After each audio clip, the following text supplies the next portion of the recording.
While actors are accustomed to being on camera, not every starry moment at the Screen Actors Guild Awards makes the screen. Here's a look at some of the celebrity exchanges that took place off camera. First, Sterling K. Brown was jumping for joy. Then he couldn't stop crying. Brown jumped up and down in the Shrine Auditorium ballroom when the NBC drama was announced as the ensemble winner, but by the time he came off stage after co-star Milo Ventimiglia's acceptance speech, he was in tears.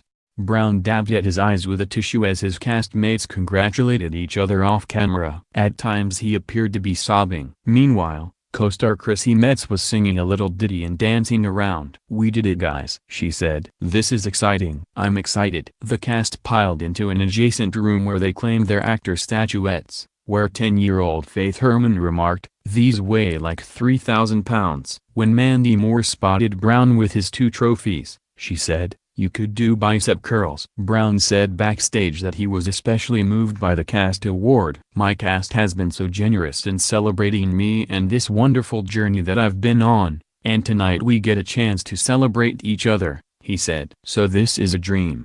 We were all waiting for them to say Handmaid's Tale, but then they called our network television a drama. The fact that we get a chance to come, and we won, this is a very special night." Moore added backstage that the vast cast is rarely on set together at once. "We're never in one room," she said. "That's what makes this all so much more special and celebratory." Allison Janney revealed her secret for playing Tonya Harding's abusive mother in I, Tonya. After winning the Screen Actors Guild Award for her performance in the film, the actress said that when she had to say cruel things to Harding's character, Janney would pretend she was saying them to herself. "We all know our inner critics. Our inner voices where we're the meanest to ourselves, and I would sometimes imagine me talking to myself when I had to say something to co-star Margot Robbie," Janney said.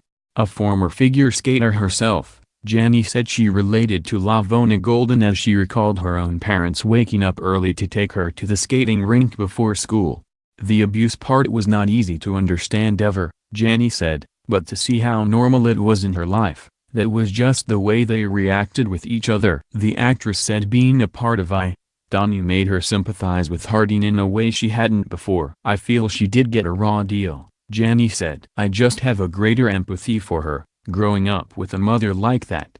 And in the figure skating community, not being embraced for who she was and not fitting in. I have real empathy for that," she continued. "I think that's why it resonates right now is because of those themes of class. She was poor and they felt like she didn't fit in. She didn't represent the refined world of figure skating. I feel a lot for her, much more than I did so when that story first broke." Inside the Shrine Auditorium, where the SAG Awards are presented, a line of seat fillers stood against a black curtain, waiting for their chance to sit with the stars.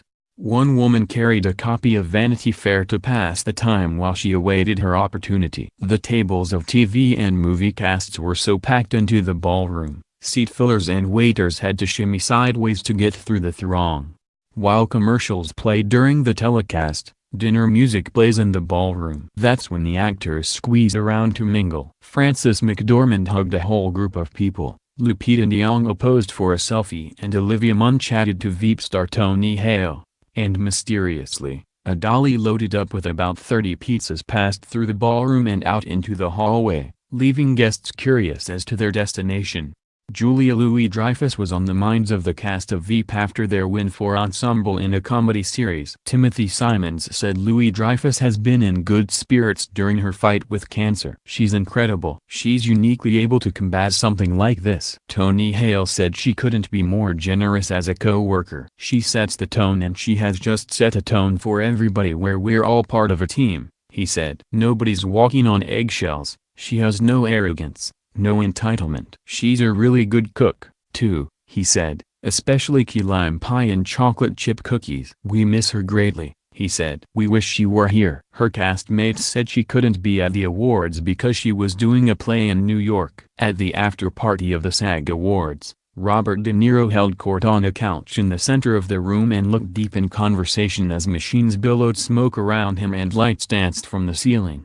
Other stars treated the couches more like a dance floor. Allison Williams started grooving to The Weeknd's "I Feel It," as her Get Out co-stars mingled. Mary J. Blige moved to No Church in the Wild by Kanye West and Jay-Z as she munched on a crab leg. The cast from Orange is the New Black mixed with the mostly female cast of Glow, spinning each other to Tina Turner's What's Love Got to Do With It and Michael Jackson's Rock With You, as they mouthed the words.